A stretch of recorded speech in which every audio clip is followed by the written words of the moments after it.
بسم اللہ الرحمن الرحیم۔ السلام علیکم۔ شام ہونے والی تھی اور میں بہت زیادہ تھک چکی تھی کیونکہ مالکن نے گھر کا سارا کام آج میرے ذمہ لگایا تھا۔ میں کافی زیادہ تھک چکی تھی، مجھے پریشانی بھی ہو رہی تھی کہ آج مالکن آ کر پتہ نہیں میرا کیا حشر کریں گی، کیونکہ سندھ کے اس چھوٹے سے علاقے میں ہم نوکر جات کے ساتھ جو سلوک کیا جاتا ہے اس سے تو پورا پاکستان ہی واقف ہے۔ مگر شام کے 4 بجے گھنٹی بجنے پر جب میں نے دروازہ کھولا تو سامنے موجود بیگم صاحبہ کے ساتھ ایک برقع پوش خاتون کو دیکھ کر میں کافی حیران ہوئی تھی۔ اس برقع پوش خاتون کی وجہ سے مالکن بھی خاموش تھیں۔ میرے سامنے وہ ضرورت سے زیادہ خوش اخلاقی کا مظاہرہ کر رہی تھیں۔ ایسے لوگوں سے نظر بچا کر وہ بنگلے کے اندر داخل ہوئیں جیسے وہ کہیں سے چوری کر کے آ رہی ہوں۔ مجھے ان کا یہ انداز بڑا عجیب سا لگا تھا۔ عموماً وہ ایسا رویہ نہیں رکھتی تھیں، پتہ نہیں کیوں آج ان کی بات انداز اور لہجہ ہی مختلف تھا۔ میں نے دیکھا کہ مالکن کے چہرے پر خوشی تھی، ایک عجیب سی خوشی۔ انہوں نے مجھے اپنے کمرے میں بلایا۔ وہ برقع پوش خاتون بھی ان کے ساتھ ساتھ کمرے میں داخل ہو گئی تھی۔ میں جیسے ہی کمرے میں گئی تو برقع پوش خاتون نے اپنا برقع الٹ دیا اور جسے میں خاتون سمجھ رہی تھی وہ تو حقیقت میں 13 سے 14 سال کا لڑکا تھا۔ میں اسے دیکھ کر ہکا بکا رہ گئی تھی۔ تم کون ہو؟ میرا مطلب ہے مالکن کہ یہ لڑکا کون ہے؟ یہ یہاں کیا کر رہا ہے؟ یہ میں نے اس لیے لایا ہے کہ تمہاری مدد کر سکے فوزیہ۔ تم پورا دن گھر کے کام کرتی رہتی ہو مگر کوئی تمہاری مدد کرنے کے لیے نہیں ہوتا۔ تمہیں تو پتہ ہے اس بنگلے میں صرف خاتون ملازماؤں کو ہی جگہ دی جاتی ہے، مگر مجھے عورتوں پر بھروسہ نہیں ہے۔ اس بات کی گارنٹی کس کے پاس ہے؟ تم پرانی ہو، مجھے تم پر بھروسہ ہے، اسی وجہ سے میں اس لڑکے کو لے کر آئی ہوں۔ یہ بھی ہمارا پرانے وفادار ملازم کا بیٹا ہے اور تم ابھی اس کے ساتھ کام کرو گی تو تم مجھے دعائیں دو گی۔ یہ بہت ہی ہونہار لڑکا ہے، اس کا نام اسلم ہے۔ یہ تمہارے ساتھ آئندہ کے بعد گھر کے کاموں میں تمہاری مدد کیا کرے گا۔ فی الحال یہ تھکا ہوا ہے، تم جا کر اس کے لیے کچھ پانی وغیرہ کا بندوبست کرو۔ میں سمجھ گئی تھی کہ مالکن میرے لیے ایک نوکر لے آئی ہیں جو میرے ساتھ مدد کر سکے، مگر اس کا مالکن کے کمرے میں بیٹھنا مجھے بڑا ہی عجیب لگا تھا۔ ہونا تو یہ چاہیے تھا کہ وہ سرونٹ کوارٹر میں رہے، مگر مالکن نے اسے اپنے کمرے میں بٹھا لیا تھا۔ بہرحال میں کچن میں آئی، میں نے تھوڑے بہت ٹرے میں فروٹ وغیرہ بھی رکھے اور چائے لے کر میں مالکن کے کمرے میں پہنچ گئی تھی۔ وہ لڑکا جس نے تھوڑی دیر پہلے نقاب کیے ہوئے تھا وہ مالکن کے کمرے میں سر جھکائے بیٹھا کسی گہری سوچ میں گم تھا۔ میں گئی تو وہ مزید خاموش ہو گیا، اتنا شروع کر دی۔ میں اسے برقع اڑھا کر اس لیے لائی ہوں کہ باہر چوکیدار کھڑا تھا۔ تمہیں تو پتہ ہے طرح طرح کے سوال کرتے ہیں یہ لوگ۔ میں ویسے اسے لانا نہیں چاہتی تھی، اسلم کو بھی نوکری نہیں مل رہی تھی۔ میں نے سوچا کہ تمہارے ساتھ مدد کروا دے گا، دن پورا تم کام کر کے تھک جاتی ہو۔ دیکھو نا آج بھی کافی سارے کام رہ گئے، میں نے تمہیں جو کپڑے دھونے کے لیے دیے تھے وہ ادھر ہی پڑے ہیں۔ مالکن نے کپڑوں کی طرف اشارہ کرتے ہوئے کہا۔ میں سمجھ گئی تھی کہ واقعی وہ اسلم کو میری مدد کے لیے ہی لائی ہیں، مگر اسلم کے تیور کچھ اور ہی لگ رہے تھے۔ وہ مالکن کی طرف ایسے بے باکی سے دیکھ رہا تھا جیسے اسے کوئی ڈر ہی نہ ہو، جبکہ ہمارے یہاں تو مالک کو دیکھنے سے پہلے نوکرزاد 100 بار سوچتی ہے۔ مگر اسلم کا انداز تو نرالا ہی تھا۔ اسے دیکھ کر میں سوچ میں پڑ گئی تھی کہ کہیں یہ ہم پر کوئی مصیبت ہی نہ لے آئے، کیونکہ اکثر نوکروں کی غلطیوں کی سزا سبھی کو بھگتنا پڑتی ہے۔ اس وقت مالکن نے اسلم کو حکم دیا کہ وہ میرے ساتھ آ جائے۔ میں اس کے ساتھ کچھ اچھا محسوس نہیں کر رہی تھی کیونکہ وہ لڑکا تھا۔ اس گھر میں تو میں نے ہمیشہ عورتوں کو ہی کام کرتے دیکھا تھا، پہلی بار ایسا ہوا تھا کہ یہ لڑکا میں نے اس گھر میں نوکر کے روپ میں دیکھا تھا۔ بہرحال جب میں کچن میں آئی تو مجھے اسلم کہیں بھی نظر نہیں آیا۔ میں نے شام کا کھانا بنانا تھا، میں سوچ رہی تھی کہ وہ سبزی وغیرہ کٹوانے میں میری مدد کرے گا، مگر ایسا کبھی بھی نہیں ہوا، نہ ہی وہ آیا اور میں انتظار کرتی رہ گئی۔ الٹا مجھے رات کا کھانا بنانے میں کافی دیر ہو گئی۔ رات سے تھوڑی پہلے میں نے دیکھا تو وہ وہی برقع اوڑھے مالکن کے ساتھ گھر سے نکل گیا۔ وہ مالکن کی گاڑی میں بیٹھ کر کہیں گیا تھا، میں تو اس کے انتظار میں بیٹھی رہ گئی، مگر وہ مالکن کے ساتھ پتہ نہیں کہاں گیا تھا۔ مجھے اس بات پر بڑی حیرت ہوئی تھی کہ وہ مالکن کے ساتھ باہر بھی کہاں گیا تھا۔ مجھے اس بات پر بڑی حیرت ہوئی تھی کہ وہ مالکن کے ساتھ باہر بھی برقع اوڑھ کر گیا تھا، جبکہ مالکن نے تو یہی کہا تھا کہ وہ اس کے بارے میں سب کو بتائیں گی، مگر فی الحال تو وہ پردے میں ہی اپنا چہرہ چھپا کر اندر باہر جا رہا تھا۔ لیکن شام کے وقت جب مالکن واپس آئیں تو گاڑی کے دروازے سے نکلتے ہوئے میں نے تو اس لڑکے کو پہچانا ہی نہیں۔ اسلم تو اب سلمہ لگ رہا تھا، اس نے اپنے چہرے کا حلیہ ہی بدل لیا تھا۔ چہرے پر جو داڑھی کے نام پر تھوڑے بہت بال تھے وہ بھی صاف کر لیے تھے، اب وہ کسی عورت سے بھی زیادہ نازک اور حسین لگ رہا تھا۔ میں نے اسے دیکھا تو مجھے بھی یقین نہیں آیا تھا، ایسا لگ رہا تھا کہ اسے کوئی بھی دیکھ کر پہچان نہیں پائے گا۔ وہ لڑکا تو کیا کوئی 15-16 سال کی ایک حسین لڑکی معلوم ہوتا تھا۔ میں نے جب اسے دیکھا تو مجھے بھی اپنی آنکھوں پر یقین نہیں آیا تھا۔ مالکن نے مجھے مسکرا کر دیکھا، اور کرنا کتنا برا سمجھا جاتا ہے، اور ویسے بھی گھر کے کاموں کے لیے میں تو یہی سمجھتی ہوں کہ ایک مرد کا ہونا ضروری ہے۔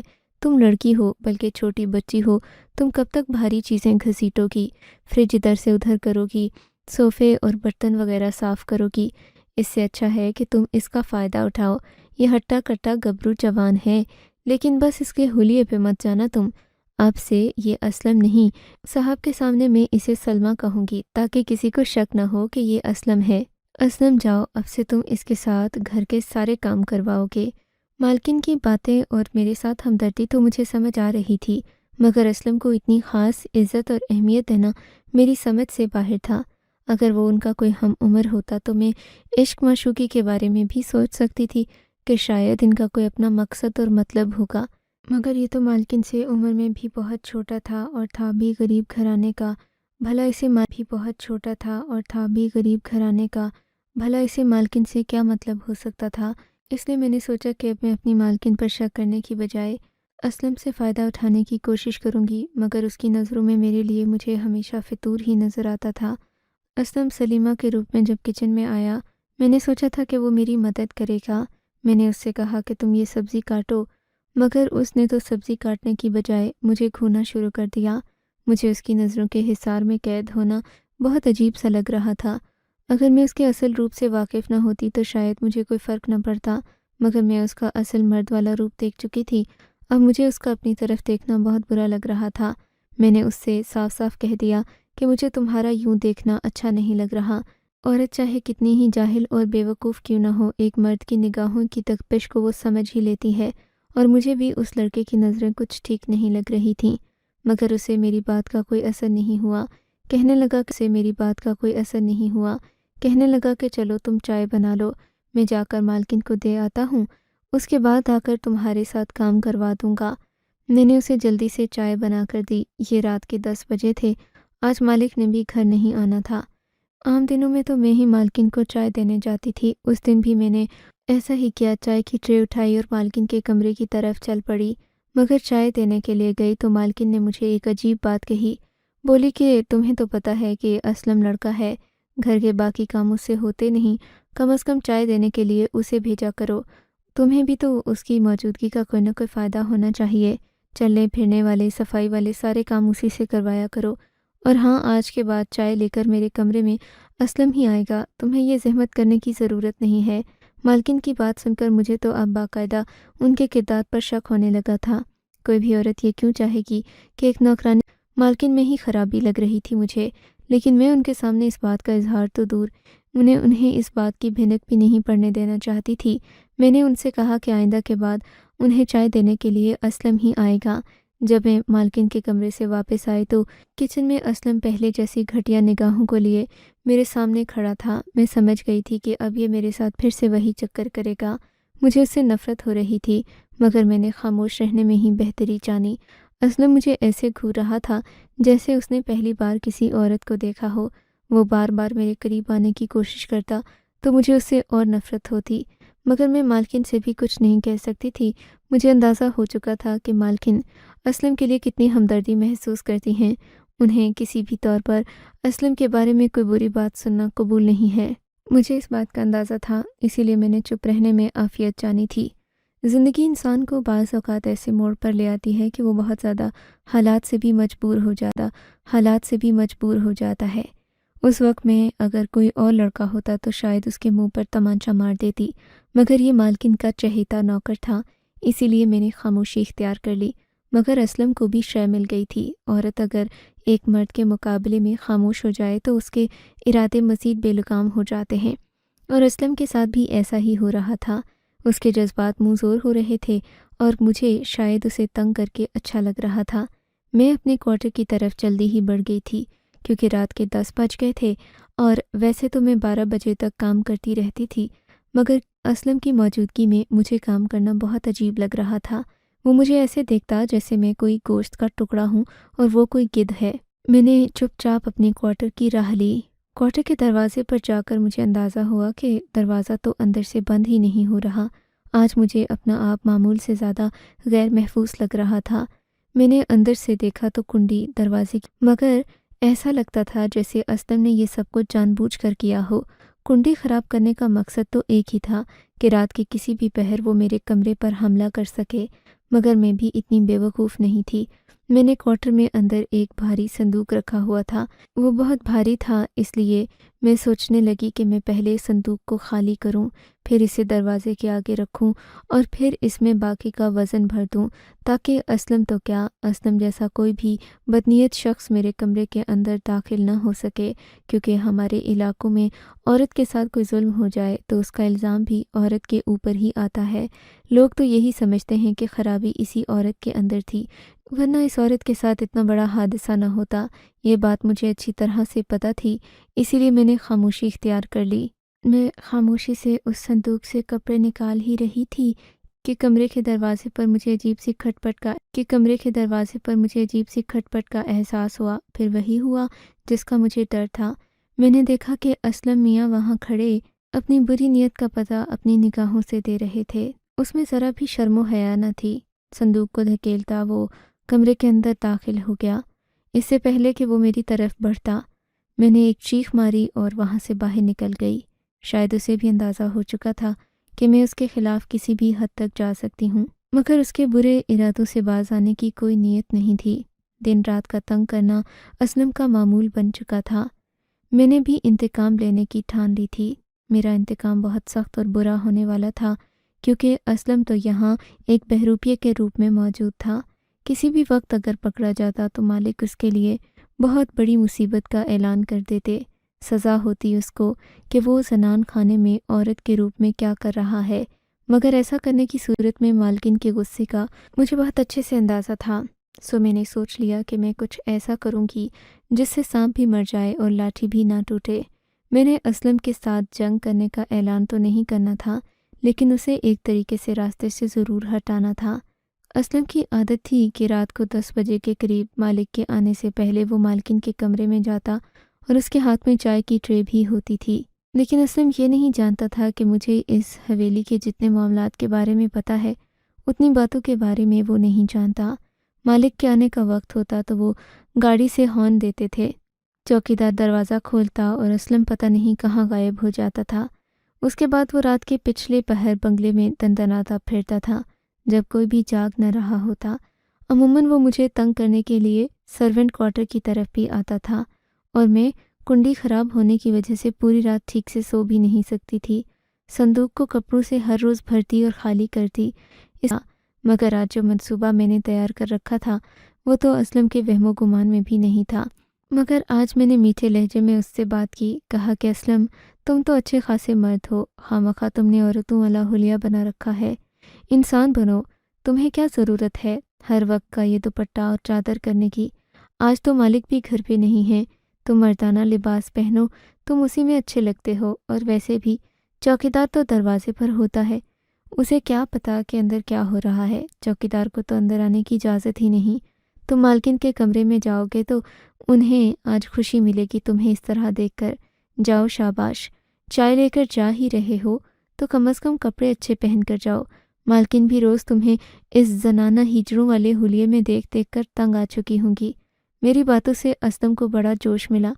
اس نے جا کر فوراً سے اپنے کپڑے بدلے اور پہلے کی طرح تیار ہو گیا تھا۔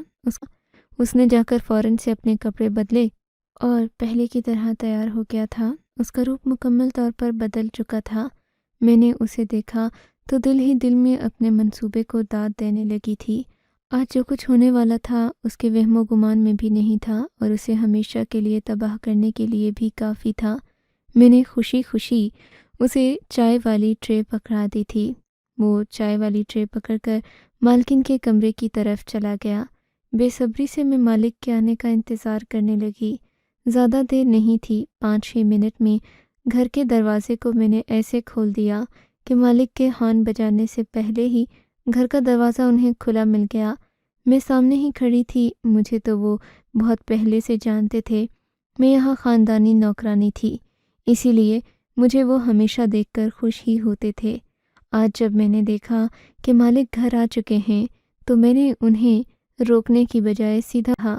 میں اس بات سے اچھے سے واقف تھی کہ مالکن کبھی بھی اپنے شوہر کے سامنے سر نہیں اٹھائے گی، نہ ہی وہ کبھی اسلم کا ساتھ دے گی، نہ اسلم کو ترجیح دے گی۔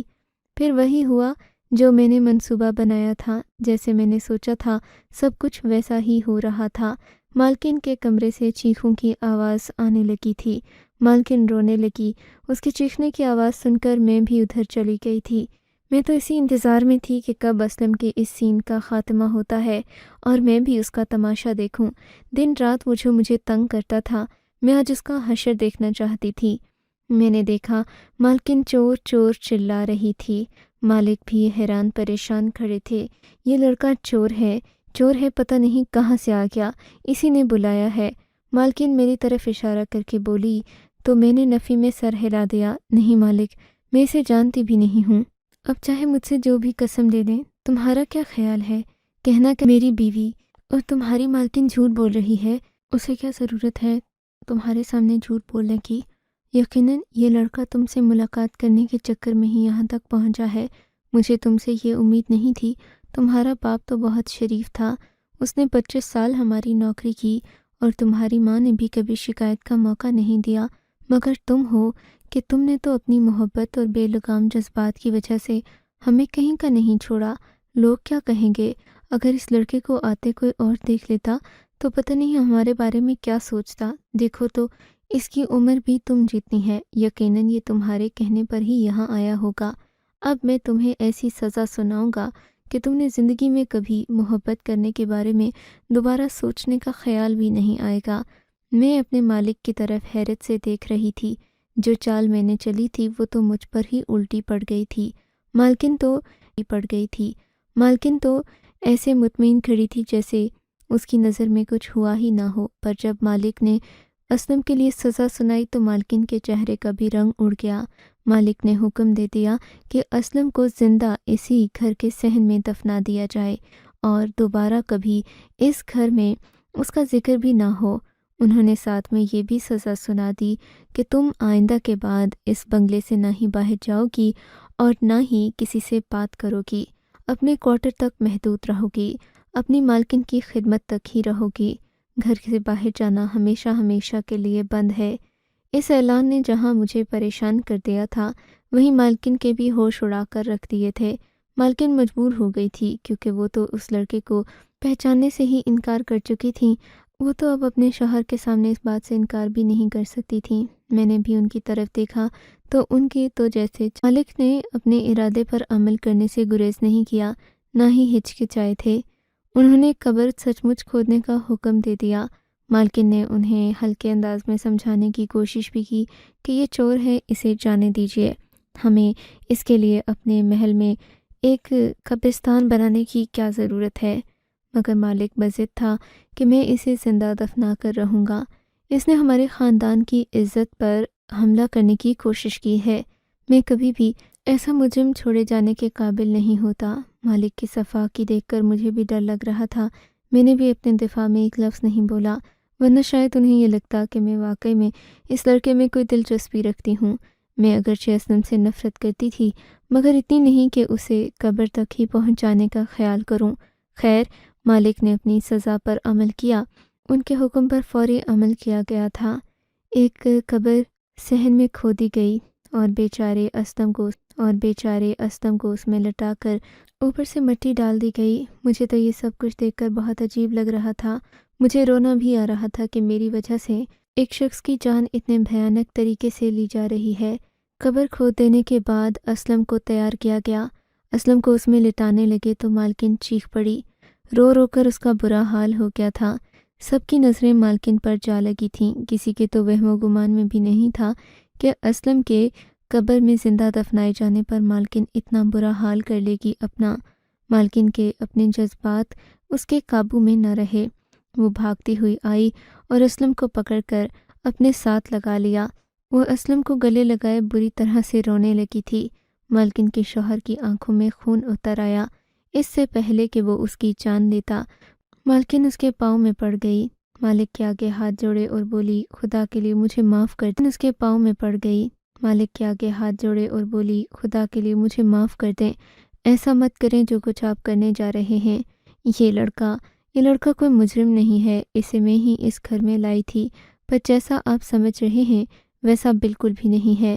آپ خدا کے لیے اس کی سزا کو فوری طور پر ختم کر دیں۔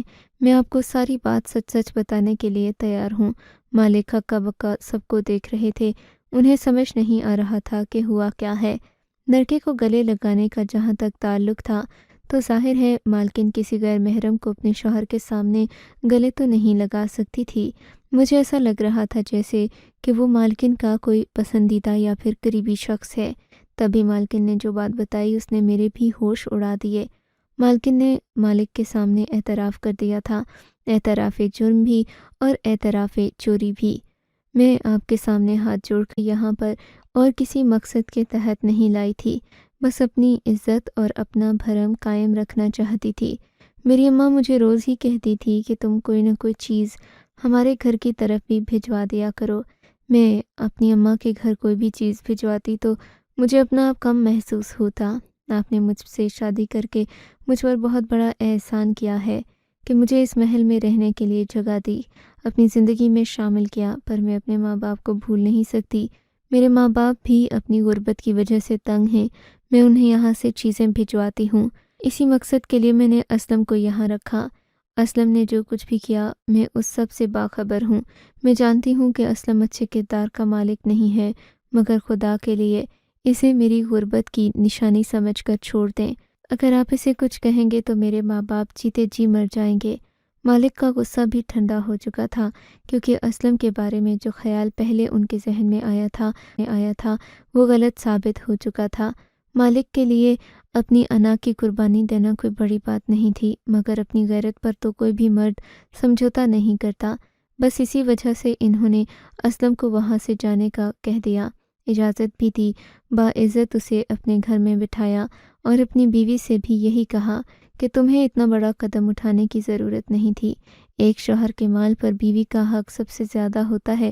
اگر تمہیں کچھ چاہیے تھا تو تم مجھ سے صاف صاف کہہ دیتی، ایسا کرنے کی ضرورت نہ تھی۔ مالکن کے اس اعتراف نے میری زندگی کو جہنم ہونے سے بچا دیا، ورنہ پتہ نہیں ساری زندگی میں اس بنگلے کی 4 دیواریوں کو دیکھتے کیسے گزارتی۔ لیکن ایک بات کہنا چاہوں گی، آج میں اپنی زندگی میں آگے بڑھ چکی ہوں، مگر بری نیت انسان کو کہیں کا نہیں چھوڑتی۔ اس لیے یہی کہوں گی کہ کبھی بھی اپنے دل میں کسی کے لیے برا نہ سوچیں۔ آپ کو اگر یہ کہانی اچھی لگی ہے تو اس ویڈیو کو لائک کیجیے اور اس طرح کی مزید کہانیاں سننے کے لیے ہمارے چینل کو ضرور سبسکرائب کیجیے۔ کہانی سننے کا شکریہ۔ آپ سے ملاقات ہوگی اگلی ویڈیو میں، تب تک کے لیے اللہ حافظ۔